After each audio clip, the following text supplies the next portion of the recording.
Meow, meow, meow. Oliver and Jumpy. Story 30. Enchanted Forest.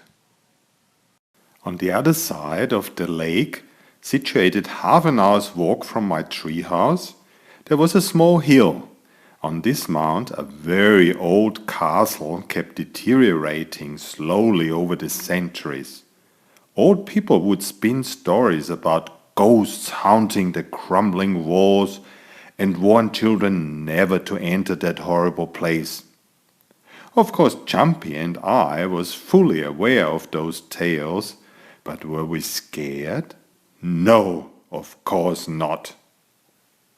So, on a very boring day during school holidays, we decided to visit Ghost Castle for some excitement.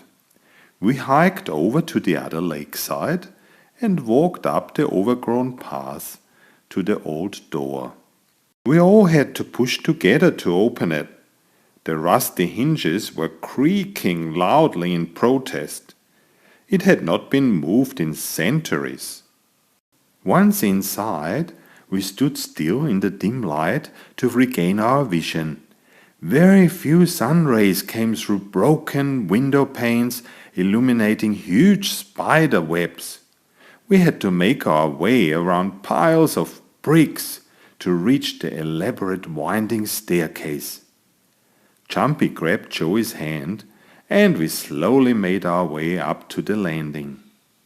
There were many doors, and Joey cried, "Let's check out the rooms! Maybe there's still some furniture in there." When I opened a half-rotten door, a surprise was waiting for us. We were looking into a deep, dark forest. This was agreeable, and the three of us crossed the doorstep into another world. It was cool and pleasant, with green moss covering the ground and the leaves whispering in a light breeze. Little birds crisscrossed low over the forest floor, hunting insects. "What are you doing here?" a strange creaky voice suddenly inquired. We looked around for its source and could not see anybody. "Here, I am talking to you." And now we realized that one of the very old trees had been addressing us. His trunk's dark bark resembled a face, and his mouth moved. How curious! "We are just exploring. Why can you talk?" "This is an enchanted forest. All the trees here have once been soldiers until the witch Cassandra put a spell on us for intruding into her territory. Now we are doomed to be trees forever unless somebody can fight the witch." "Well, then we might have arrived just in time," I replied. "We know a bit of magic ourselves. Let me see if I can give you back your previous form." I took out my magic wand, channeled the universe's power through me, and said, "Dear wand, expel the witch's magic and change the trees to their real self." After a few seconds, lightning did strike down from the sky, crossed me and the wand towards all the trees. Then a slow change could be noticed. The big trees were shrinking steadily, and their appearance changed slowly into soldiers. But, surprise! They were meerkat soldiers. "Thank you very much," all of them said. But this was not the end of it. The moment the big trees were gone, we could see the open land behind it. Right at the edge where the forest finished previously was the witch's cave located, and she stood right there in front of it. She was furious. "How dare you undoing my spell?" And with quick motion a wand appeared in her hand. Her pride was hurt. "I'm turning you three into frogs," she shouted. but we kept her busy with our own magic. "Soldiers, go and grab her wand and tie her up." There were so many of them, and so the task was done quickly.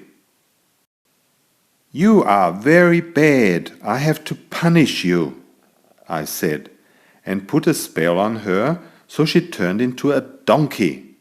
"Ee-haw, ee-haw!" She went desperately, but to no avail. From now on she would have to serve the army and carry their gear to pay back for all the time they were under her spell. We entered the witch's cave and realized that she had put a spell on many creatures to turn them into furniture and other household items. Quickly our wand released them all. Now we were surrounded by these relieved and grateful victims. Everybody was happy to be their usual self again. Only the donkey looked very miserable. But the witch deserved it, don't you think so? "We have to celebrate and honor our saviors," ordered the general of the soldiers. Soon a big bonfire burned and everybody was gathering some food and drink. Those poor guys had not eaten proper food for a long time. Soon we were all merry and danced around the fire. This had certainly been a worthy adventure. We wished all of them better luck in future and hopefully no more encounter with witches. Then we walked through the door and back to our own lives. What mad adventures would be waiting behind the other doors? I guess you would like to check them out? Well, maybe another time. Today was quite enough for the three of us. We had to have our rest. Witchy bye! I hope you enjoyed this story. Please recommend it to your friends. I welcome any inquiries concerning publication of my tales. Thank you. Bye bye until next time.